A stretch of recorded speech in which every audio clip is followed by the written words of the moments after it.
කියන්නේ ස්වභාවික දෙයක් නම් කිසිම ගැටලුවක් නැහැ. කෘතිම ඒවල් භාවිත කරොත් අනිවාර්යෙන් මේ අතුරු විපාක ලැබෙන්න පුළුවන්. ඔබේ ශරීරයට අහිතකර කිමිකල්ස් වර්ග අන්තර්ගත විශේෂයෙන් ස්ටිරොයිඩ්, මර්කරි වගේ බැර ලෝහ අන්තර්ගත බ්ලීචින් සහිත නිෂ්පාදනයක් තමයි එවැනි සුදුවීමක් සිද්ධ වෙන්නේ. පිළිකා ඇතිවීම තමයි මෙතන ප්‍රබලම තත්ත්වය. ඊළඟට ගර්භණී කාන්තාවන් මේවා භාවිත කරපුවම කලලයට. ඒ වගේම හෝමෝන අසමතුලිත වෙන්න පුළුවන්. එතකොට ආර්ථව චක්‍රයේ විවිධ හානි ඇති වෙන්න පුළුවන්. බබල් බේස්, කෙමිකල් බේස් කියන්නේ දෙක. ඒතර කෙමිකල් බේස් ආශ්‍රිත නිෂ්පාදනයක් යම් කිසි කෙනෙක් භාවිතා කරා නම් අපේ නිෂ්පාදනයේ භාවිතා කරන්න කලින් පොඩ්ඩක් අපේ හොට්ලයින් එකට කෝල් එකක් දීලා ඔබට පුළුවන් මේක භාවිතා කළ යුත්තේ කොහොමද කියන එක පිළිබඳව උපදෙස් ලබා ගන්න. වෛද්‍යතුමනි අපේ සම නිරෝගීව පවත්වාගෙන යන්න නම් අපි විශේෂයෙන් මොන වගේ දේවල් ගැනද සැලකිලිමත් වෙන්න ඕනේ? සම කියන ඇත්තම ශරීරයේ තියෙන විශාලම ඉන්ද්‍රිය අනිවාර්යයෙන්ම සමේ ප්‍රත්‍යක්ෂතාවය ඒ වගේම තෙතමනය ආරක්ෂා කරගන්න විශේෂ දෙයක් තමයි අපේ ජලය පානය කිරීම. තාම වැදගත් වෙනවා අපි අවශ්‍ය ප්‍රමාණයට ජලය පානය කිරීම. නැත්නම් සමේ බියලි බව ඇති වෙලා සමේ විවිධ රෝගයන් හට ගන්න පුළුවන්. ඊළඟ එක තමයි සමට අවශ්‍ය khනිජයන් ඒ වගේම විටමින් වර්ග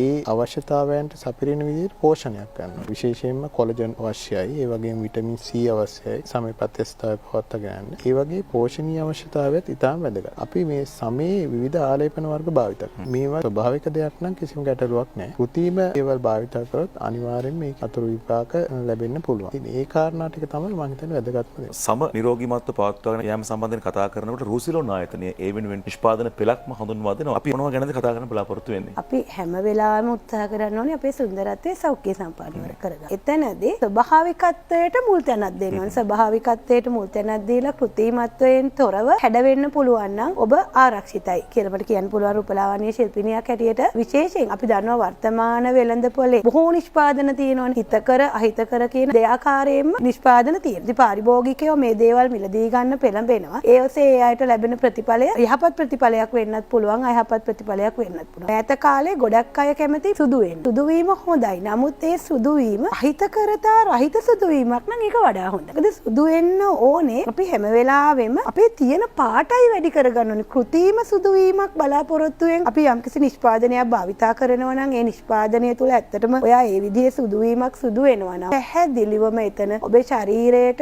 අහිතකර කිමිකල්ස් වර්ග අන්තර්ගත විශේෂයෙන් ස්ටිරොයිඩ්, මර්කරි වගේ බැර ලෝහ අන්තර්ගත බ්ලීචින් සහිත නිෂ්පාදනයක් තමයි එවැනි සුදු වීමක් සිද්ධ වෙන්නේ. මතක තියාගන්න ඕනේ හොඳම කාරණේ ලෝකේ හොඳ තැනක් තියෙන්නේ හොඳ ස්කින් ටෝන් එකකට. අපේ තියෙන පැහැය අපි හොඳ තත්ත්වයේ ගැටලු රහිතව පවත්වාගෙන යෑම තමයි වඩා වැදගත් වෙන්නේ. අන්න ඒ හන්ද අපි ඔබේ පැහැපත්භාවය වර්ධනය කිරීමේ අරමුණින් අපේ ෆෙයානස් ඩේ ක්‍රීම් එකක් තියෙනවා. ෆෙයානස් ආයුර්වේදික් ෆෙයානස් නයිට් ක්‍රීම් එක තියෙනවා. ෆෙයානස් ලෝෂන් දෙකක් තියෙනවා. ඒත් එක්කම අපි පිරිසිදුකමත් වැදගත්නේ. පිරිසිදුකම පැහැපත්භාවය වෙනුවෙන් අපේ හැමේ නිරෝගීතාවය වෙනුවෙන් අංක 1 පිරිසිදුකම. ඉතින් පිරිසිදු කිරීම වෙනුවෙන් ෆේස් වොෂ් වර්ග හඳුන්වලා දීලා තියෙනවා. පිරිසිදුකම ගැන කතා කරද්දී ඒක අංක 1ට තියෙනවා. ඕනම දෙයකදී අපි සුන්දරත්වය ගැන කතා කරනකොට පිරිසිදුකම අංක 1ට තියෙනවා. පිරිසිදු වීම වෙනුවෙන් පාවිච්චි කරන ෆේස් වොෂ් ගැන අපි කතා කරන රුසිලෝන් හඳුන්වා දෙන ෆේස් වොෂ් වල තියෙන විශේෂත්වය සහ ඒ තුළ ලැබෙන දේවල් ගැනත් අපි කතා කරනවා. මුහුණේ සමෙහි මතු පිට කුණු දෝවෙන ක්‍රමානුකූලව ඉවත් කරන නිෂ්පාදනය තමයි අපි ෆේස් වොෂ් ඇටියට හඳුන්වන්නේ. ෆේස් වොෂ් වර්ග 3ක් තියෙනවා අපේ. all skin type. ඕනෑම හැමකට